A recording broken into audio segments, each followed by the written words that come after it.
You have already if seen the previous videos, तो तकरीबन आपने यहाँ तक क्लियर कर लिया है कि इम्पल्स क्या होती है, किस तरह से हम इम्पल्स को यूज़ कर सकते हैं in terms of the area under a variable force curve, right.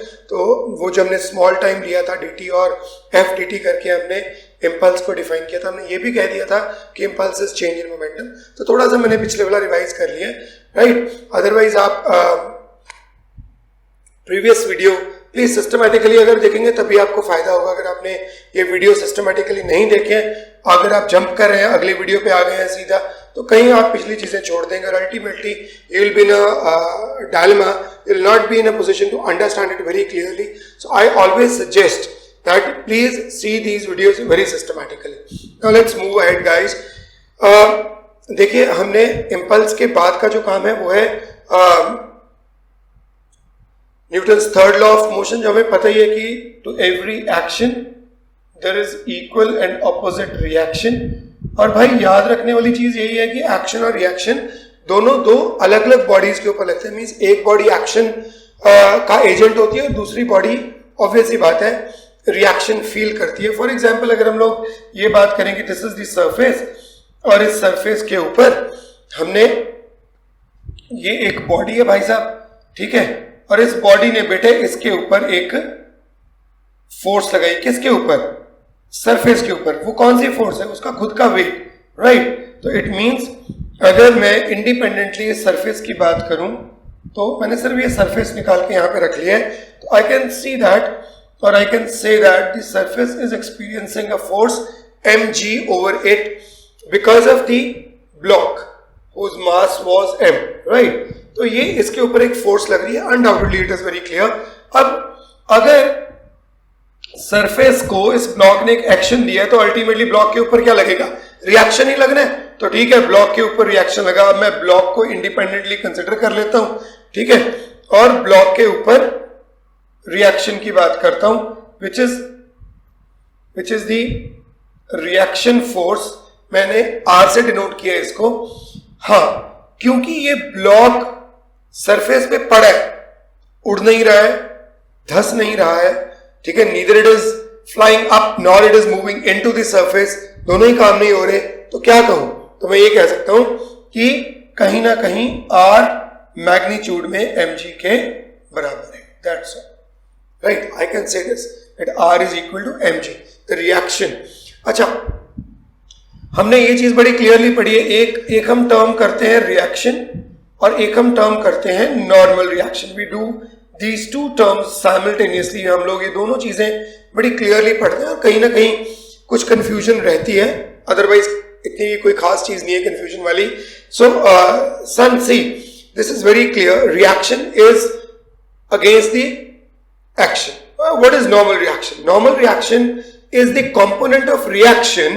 Normal reaction is the component of reaction which is acting perpendicular to the contact surface, right? तो जो contact surface है, जैसे इन दोनों bodies का एक common contact surface आ जाएगा undoubtedly, तो उस contact surface पे जो perpendicularly act करेगा, that is going to be the normal reaction. Okay, तो ये चीजें आपने बहुत ध्यान से अपने दिमाग में रखनी है। अच्छा, इसको और क्लियर कर देता हूं, यहां से ये चीज नियरली समझ आ जाएगी। वैसे मुझे इस बात में कोई शक नहीं है, बिकॉज आप लोग प्लेन सीबीएसई नहीं कर रहे हैं, जेईई मेंस करें तो प्लेन सीबीएसई की चीजें आपको नॉर्मली क्लियर ही होंगी। But in case you are not in a position to understand it, please write in the comment box. I will surely try to explain it. May it be a single comment or 10 comments or 50 comments, no problem at all. I'll certainly read them and try to sort out as much as I can. That is something that I can promise, right? So अगर ये block है तो undoubtedly जो inclined plane के ऊपर या inclined surface के ऊपर, अब जो this is mg, right? Because the weight always acts vertically downwards. g को हमेशा vertically downwards लेते हैं, तो mg is the action on the inclined plane। तो इसका मतलब reaction on the block, अब ये मैंने आपकी सहूलियत के लिए ठीक है, just for the sake of your understanding मैंने डॉटेड लाइन से यहां पे ड्रॉ कर दिए, ओके। और यहां पर देखिए दिस इज एंगल थीटा और ये ब्लॉक पड़ा हुआ, right, this is the block. तो ब्लॉक के ऊपर जो नॉर्मल रिएक्शन लगा ब्लॉक के ऊपर वो किस तरह से लगेगा, एक्शन ऐसे, तो नॉर्मल रिएक्शन ऐसे, सही है ना, normal reaction will be like this. But normal reaction का वो कंपोनेंट जो इंक्लाइंड प्लेन के परपेंडिकुलर है, that will be this as I have shown it in the.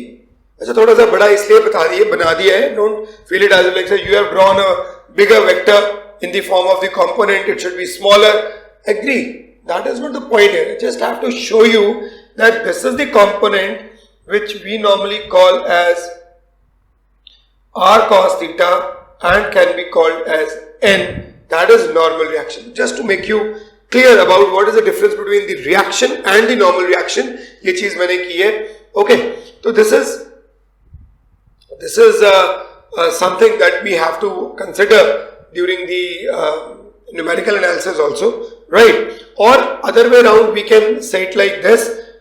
If say this is mg, as I have drawn it like this, this is theta, this is mg cos theta, so ultimately n is mg cos theta. That is again prominently clear, okay? So ये चीजें कोई इतनी भी मुश्किल नहीं है जो आपको समझना है, right? अगेन कोई चीज ऐसी है जो आपको नहीं क्लियर हो रही है, please write in the comment box, okay. तो ये पार्ट हमारा क्लियर हो गया।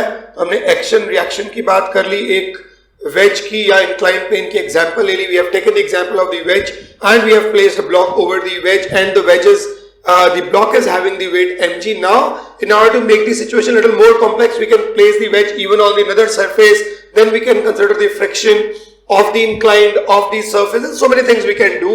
We can play with all these elements, we can play with all these numerical elements during the case of the higher order numericals or the basic numericals. Maybe जैसा भी situation होगी we will certainly do it, right? तो यहां तक ये चीज आप पहले क्लियर कीजिए, उसके बाद हम लोग ओके ये देखिए एक और चीज, जैसे आप कहेंगे कि वो एक कार्ड पुलिंग का केस था एनसीईआरटी में, या जैसे हॉर्स एंड कार्ट का केस है, या और कई ऐसे एक दो एग्जांपल्स हैं जो ज्यादा रीजनिंग बेस्ड है, थ्योरेटिकल बेस्ड है, वो प्लीज पढ़ लीजिए, बेसिक चीजें कर लीजिए। मुझे थोड़ा सा आगे का काम कराना है तो मैं वो वाला पार्ट पिकअप कर रहा हूं, उसी के बेसिस पे जब मैं न्यूमेरिकल्स शेयर करूंगा आपके साथ तो आपको इनकी जो कॉन्टिन्यूटी है, जो रीजनिंग में भी या जो न्यूमेरिकल्स में भी जो इनकी कॉन्टिन्यूटी है वो आपको बड़े अच्छे से और बड़े तरीके से समझ आएगी। Don't worry about that, okay. तो ये वाला पार्ट हमारा क्लियर हो गया। और जब भी आप वीडियो देखते हैं प्लीज बेटे starting from the first second of the video till the last पूरा देखा करो।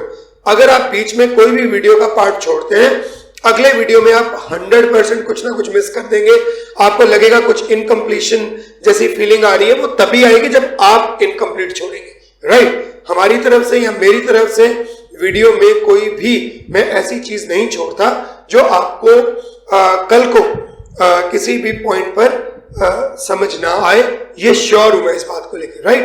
तो प्लीज कंसिस्टेंटली इन वीडियोस को देखिए, मेहनत है भाई, and you have to be very careful about this work being done, okay? Chalo, so let me pause it here for a while, मैं जरा फटाफट से इसको क्लियर कर दूं and we'll move ahead।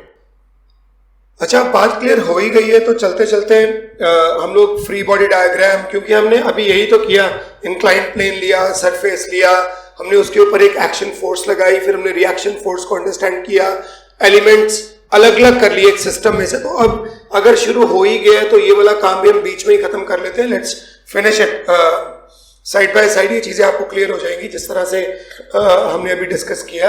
अच्छा, यहाँ पे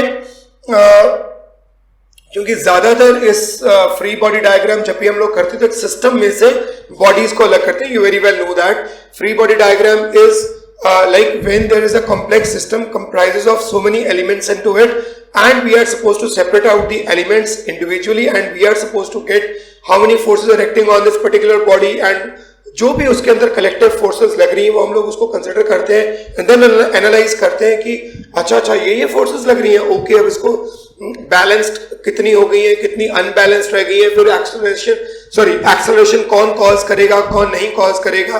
तो ये सारी चीजें हम लोग एनालाइज कर लेते हैं और उसी चीज को मैं यहाँ पे एक बार क्विकली उस चीज को मैं वर्कआउट करने जा रहा हूँ और वो बड़ा ध्यान से समझना आप बेटे। अच्छा, उससे पहले मैं एक जरूरी पार्ट है जिसे हम लोग स्ट्रिंग बोलते हैं, राइट। तो स्ट्रिंग जितने भी हम लोग केसेस अभी कंसिडर करें और न्यूमेरिकल में स्टेटमेंट वाइज ये चीज नॉर्मली मेंशन्ड होती है, तो स्ट्रिंग में बेटे वो हमेशा हमें बोलते हैं कि इट इज मासलेस इनएक्सटेंसिबल। ठीक है जी, मासलेस इनएक्सटेंसिबल स्ट्रिंग, राइट। यानी कि स्ट्रिंग का अपना मास कुछ भी नहीं है और स्ट्रिंग इनएक्सटेंसिबल, आप उसको खींचेंगे तो वो एक्सटेंड नहीं होगी, खींचेगी नहीं, राइट। तो इसका बेनिफिट क्योंकि इनिशियल स्टेज पे इसका बहुत बेनिफिट है। फर्दर ऑन हम इसको मास लेस की बजाय मैसिव स्ट्रिंग भी बोल देंगे, इनएक्सटेंसिबल की बजाय एक्सटेंसिबल स्ट्रिंग भी बोल देंगे, स्ट्रिंग भी बोल देंगे, स्प्रिंग के केसेस भी बीच में ले आएंगे। ठीक है, वो देखो वो है कॉम्प्लेक्स करना सिचुएशन को। अरे पहले बेसिक चीजें समझ लेना। तो मासलेस इनएक्सटेंसिबल स्ट्रिंग है। अच्छा, ये बड़ी कॉमन सी सिचुएशन में हमेशा इसी तरह से प्रेफरेबली समझाता हूं कि ये एक भाई साहब हैं और ये एक स्ट्रिंग पकड़े हुए हैं। ठीक है, ये स्ट्रिंग पकड़े हुए हैं। अच्छा, आपको लग रहा है ये मैंने ऐसे बनाई है, मींस स्ट्रिंग ढीली डाली से। यस, अभी ये स्लैक्ड सिचुएशन में स्ट्रिंग है। ठीक है, मतलब उसने अभी ऐसे जोर नहीं लगाया हुआ है इसको, तो स्लैकिंग सिचुएशन के अंदर है, थोड़ी ढीली सी स्ट्रिंग है। अब सोचिए अगर ये भाई साहब स्ट्रिंग को थोड़ा सा खींचे तो क्या होगा, ये होगा, है ना, स्ट्रिंग खिंच जाएगी। ओके, वो जो वेवी था वो वेव्स खत्म हो गई, स्ट्रिंग खिंच गई। ठीक हो गया। अब इन्होंने स्ट्रिंग खींच दी। ठीक है, अब इसका मतलब कि स्ट्रिंग के अंदर एक खिंचाव आ गया। The word is tension. Okay, तो एक टेंशन जनरेट हो गई और टेंशन को हम लोग किस तरह से डिनोट करते हैं, टी से। ओके, और उसको भी कैसे समझा जा सकता है, ये जो पॉइंट है, इस पॉइंट पर बेटे the man is pulling it to the side, right. And क्योंकि ये पॉइंट ना तो इस तरफ डिस्प्लेस हुआ, मींस अगर मेरे पॉइंट से बात करें तो इस तरफ, राइट की तरफ। अब ये वीडियो डिस्क्रिमिनेशन होगी बिकॉज ये और तरीके से वीडियो रिकॉर्ड हो रहा है, तो वो राइट लेफ्ट में अगर कोई इश्यू आए तो प्लीज बेयर विद मी। मेरी तरफ से जिस तरह से मैं इस वीडियो को बना रहा हूं, तो टुवर्ड्स माय राइट, एंड जो स्ट्रिंग होगी वो टुवर्ड्स दी लेफ्ट पुल करेगी उसको इस तरफ। तो अगर इसने इसे इधर खींचा तो स्ट्रिंग ने उसको इधर खींचा, तो ये वाला एरो इसके अगेंस्ट काम कर रहा है, जो इसका इस मैन का पुलिंग एक्शन है, राइट। और उसी तरह से अगर मैं इस ट्री की बात करूं तो ये ट्री भाई साहब किधर खींच रहे हैं, इधर। तो ये जो एरो बनाया मैंने उस ट्री के एक्शन के अगेंस्ट बनाया। तो एक tension is the element in the string which is actually trying to counterbalance these two points of the string, और कहीं बीच में ये एक्ट करने लग गया। सिंपल भाषा में इस चीज को आप इस तरह से समझ सकते हैं। ओके हो गया। अब इसका मतलब कि जब भी एक स्ट्रिंग की बात होगी, means this is the string, तो जब भी एक बेटे स्ट्रिंग की बात होगी तो स्ट्रिंग के अंदर अगर स्ट्रिंग टाउट है, TAUT, ये वर्ड बड़ा कॉमनली यूज करते हैं हम लोग। इन दी टाउट स्ट्रिंग, उसके अंदर एक एलिमेंट जनरेट हो जाते हैं बिकॉज ऑफ दैट खिंचाव in the string, and that element is called tension. Okay, तो ये स्ट्रिंग के अंदर टेंशन आ गई, टाउट स्ट्रिंग है। अब मान लीजिए कि इसी बिहाफ पे हमने एक एग्जांपल ले लेते हैं। हमने एक ये ब्लॉक और एक ये ब्लॉक, और इन दो ब्लॉक्स का mass suppose 5 kg, suppose 10 kg, and इन दो ब्लॉक्स के बीच में कनेक्टिंग एलिमेंट हो गया ये स्ट्रिंग।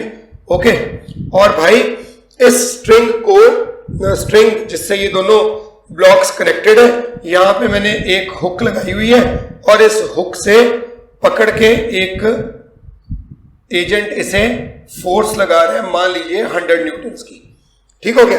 और 100 न्यूटन की फोर्स लग रही है और इसे खींचा जा रहा है, जो सरफेस है वो फ्रिक्शनलेस है। तो अब आप समझ सकते हैं कि देखिए जब आप इसको खींचेंगे तो ये स्ट्रिंग जो है वो ढीली तो रहेगी नहीं, ठीक है ना, स्ट्रिंग के अंदर टेंशन आ जाएगी। अब टेंशन इन दी स्ट्रिंग आ गई, मान लीजिए ऐसे हम उसको डिनोट करेंगे टी, गॉट इट। तो अब इसका फ्री बॉडी डायग्राम, इस सिस्टम का फ्री बॉडी डायग्राम किस तरह से बनाएंगे? हम लोग पहले 10 kg का ब्लॉक लेंगे, तो क्या होगा उसमें 100 न्यूटन की फोर्स इधर लगेगी, टेंशन इधर लगेगी और ultimately block will move with some acceleration a. उसी तरह से 5 kg ब्लॉक के साथ क्या गेम होगी, उसके अंदर टेंशन टी उसे पुल कर रही, इस तरफ की तरफ पुल कर रही है, पीछे की तरफ कोई फोर्स एक्ट नहीं कर रही और ब्लॉक का मास 5 kg है और एक्सेलरेशन ए है। अगर यहां ए लिखा है तो यहां भी ए लिखूंगा। क्यों ए लिखूंगा? क्योंकि स्ट्रिंग मासलेस और इनएक्सटेंसिबल है, यानी कि पूरे का पूरा सिस्टम एक कॉमन एक्सेलरेशन से मूव करेगा।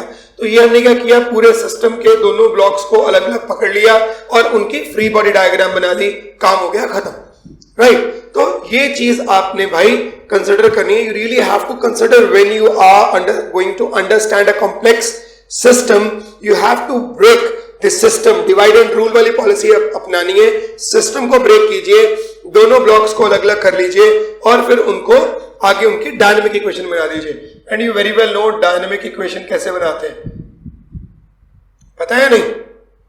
अरे मान लीजिए ये ब्लॉक 1 है और ये ब्लॉक 2 है, तो मैं ब्लॉक 1 की डायनेमिक इक्वेशन बनाने जा रहा हूं and that is 100 minus T is equal to m that is 10 into a. और ब्लॉक 2 की जो इक्वेशन बनेगी वो बनेगी t which is equal to t is equal to 5 into A. Done. क्योंकि और तो कुछ है नहीं ना, t के अगेंस्ट कोई फोर्स नहीं लग रही है, इस तरफ तो कोई नहीं। यहाँ 100 के अगेंस्ट कौन सी फोर्स लग रही थी? t, क्योंकि बॉडी इस तरफ एक्सेलरेट करी, तो मैंने मान के चला कि 100 बड़ी है, t छोटी है, तो 100 minus T is equal to 10 into A, that's all. Okay, तो इससे ज्यादा और कुछ करना भी नहीं है हमें इस पूरी सिचुएशन के अंदर। So the more you are going to get the insight of a defined system in terms of the free body diagram, it will be easy for you to understand in the best and the fullest way, right? आगे अब इस situation को जितना मर्जी, इसी situation को inclined पे बिठा देता हूं, राइट? इंक्लाइंड पे बिठाऊंगा तो इंक्लाइंड वाले जो कंपोनेंट्स आएंगे फोर्स के वो भी हमें यूज करने पड़ेंगे, जैसे mg sin theta, mg cos theta, वो सारे कंपोनेंट्स यूज करने पड़ेंगे। तो यहीं पे फ्रिक्शन ले आता हूं। अच्छा देखिए, मैं आगे की बातें, फ्रिक्शन, इंक्लाइंड, या जिसे हम वेज बोलते हैं, या हम लोग एटवर्ड मशीन की बात करेंगे जिसे हम पुली बोलते हैं, ये चीजें मैं, ये वर्ड्स में यूज क्यों कर रहा हूं? क्योंकि ये जेई सीरीज है, ये सीबीएसई सीरीज नहीं है ब्रदर। तो अगर ये सीबीएसई सीरीज नहीं है, ऑब्वियस सी बात है कि हमें इसको उस हिसाब से सोचना ही नहीं है कि आप लोगों को तो अभी एटवर्ड मशीन का पता ही नहीं है, आप लोगों को तो अभी वेज का पता ही नहीं है, ऐसा कुछ नहीं है। आपने बेस में बेसिक चीजों में पढ़ा हुआ है, तो मैं वही चीज बोल रहा हूं जो मुझे एज अ जे स्टूडेंट आपको बताना, क्योंकि इतना कर चुके हैं हम लोग। एटवर्ड मशीन भी कर ही लेते हैं। एटवर्ड machine means pulley, you very well know this. क्योंकि कनेक्टेड मोशन में एटवर्ड मशीन का या पुली का एक बहुत स्ट्रॉन्ग रोल है। तो यूं समझ लीजिए कि यहाँ पे हमने एक पुली कंसिडर कर ली, राइट? और इस पुली में हम लोग ये इसका सपोर्ट सिस्टम हो गया, फाइन, और and this is the string जो इस पुली के आसपास जा रही है। ये एक ब्लॉक है, ये दूसरा ब्लॉक है, ये शेड कर देते हैं हम इसको, राइट? सो दिस इज से m1, दिस इज से m2, और ऐसे मान लेते हैं कि m2 is greater than m1। तो होगा क्या, m2 की तरफ से वो स्ट्रिंग नीचे आ जाएगी, m1 की तरफ से ऊपर जाएगी, क्योंकि स्ट्रिंग यहां से लेकर यहां तक एक कॉमन स्ट्रिंग है, ये कॉमन स्ट्रिंग है, राइट? ये तो सपोर्ट है ना उसकी, ये पीछे से जा रही है स्ट्रिंग, तो टेंशन इज टी। अब हम लोग किस तरह से रिलेट करेंगे इसको डायनेमिक्स के अकॉर्डिंग? तो ये नीचे एक्सेलरेशन ए, ऊपर एक्सेलरेशन ए, तो m2g minus, it is m2g minus T is equal to m2a। एक इक्वेशन ये बन जाएगी और दूसरी इक्वेशन बन जाएगी m1g minus sorry t minus m1g is equal to m1a, क्योंकि इस बार t उसे ऊपर की तरफ खींचेगी भाई, तो t minus m1g is equal to m1a। ये दो इक्वेशंस बन गई 1 and 2, राइट। इन दोनों को सॉल्व कर लेंगे, we are going to get the result. This is the way we are analysing the connected motion. और अब इसको कहीं भी किसी भी तरीके से हम लोग अपने कैसे भी सिस्टम में यूज कर सकते हैं। हाँ, एक केस होता था, हम लोग पढ़ते हैं, इनफैक्ट आपने भी पढ़ा होगा, मूवेबल पुली का केस है। तो मूवेबल पुली का केस भी एक सिंपल केस की तरह ही हम लोग एनालाइज कर लेंगे, कोई इतना मुश्किल नहीं है। Just let me wipe it of और फिर आगे चलते हैं। और ना मूवेबल पुली के केस में हमने किस तरह से इन चीज़ों को लेना है, या मूवेबल पुली में एक्सेलरेशन का स्पेशली एक रिलेशन होता है, तो उस चीज़ का भी हमें ख्याल रखना पड़ेगा। वो ज़रा फटाफट से समझ लो बेटे। मान लेते हैं कुछ इस तरह की सिचुएशन है। सिचुएशन इज एक स्ट्रिंग यहाँ पे हमने कनेक्ट कर दी है, ऊपर हुक कर दिए, और ये स्ट्रिंग ये इस तरह से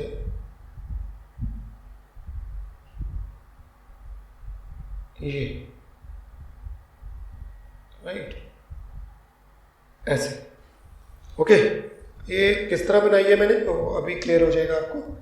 ये बना दी एक पुली, ये बना दी दूसरी पुली, राइट। ये यहाँ पे फिक्स कर दी इसको, और यहाँ पर जो इसका एक्सल से लेकर ये स्ट्रिप लगाई है, यहाँ पर मैंने एक वेट अटैच कर दिया, यहाँ ब्लॉक अटैच कर दिया जिसका मास m है, ओके।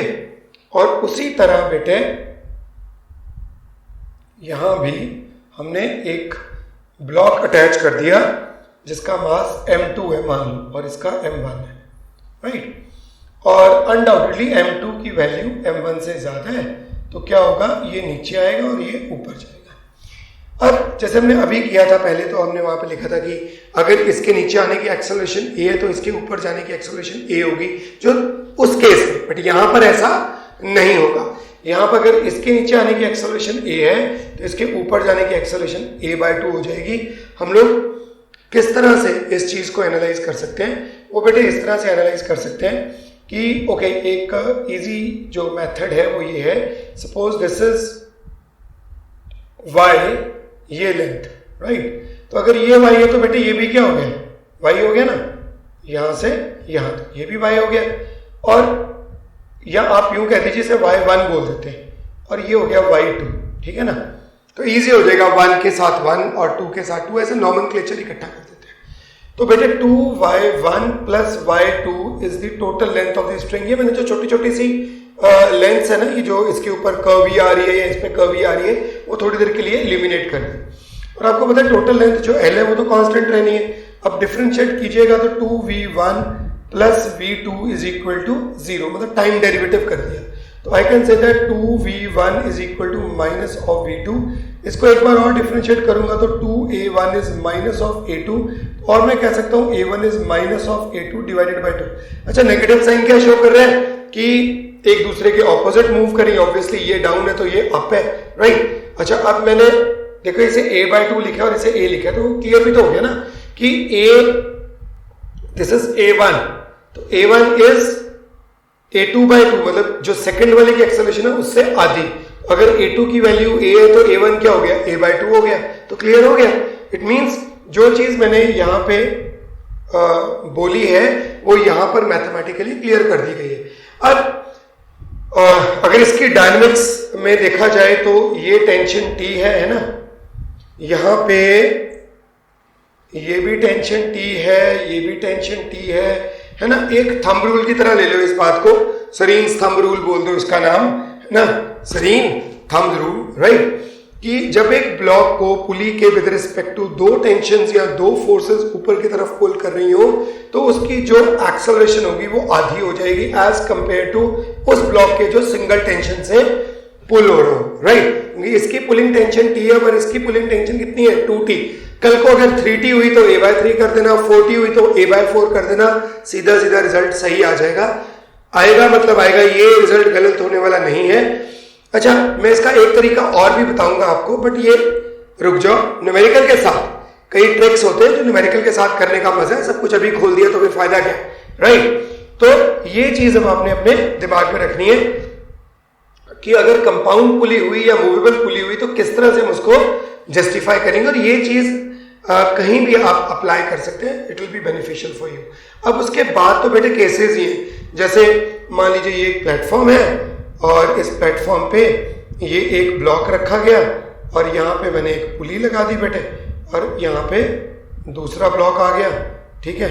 इसका मास m1, इसका मास m2, ठीक है जी? ये सरफेस था। तो इसका डायनामिक स्टडी करना है, इजी है। अगर इसी चीज को थोड़ा सा कॉम्प्लेक्स करना है तो ऐसे कर सकते हैं, ये लो, यहाँ पे एक पुली लगा दो बेटे और यहाँ भी एक पुली लगा दो, ठीक है? अब देखिए जरा मैं क्या करने जा रहा हूं। मैं ये करने जा रहा हूं, एक ये स्ट्रिंग लेके ऐसे और इसको यहाँ पे कनेक्ट कर देता हूं और यहाँ पे एक ब्लॉक लगा देता हूं, ठीक है? तो ये भी एक सिस्टम हो गया। Even with this system you can also play. यहां पर ये मूवेबल पुली का केस हो गया और दो टेंशन्स खींच रही है, तो अगर इसके नीचे आने की एक्सेलरेशन a है तो इसके आगे जाने की एक्सेलरेशन कितनी हो जाएगी? a/2, है ना? This will be a/2।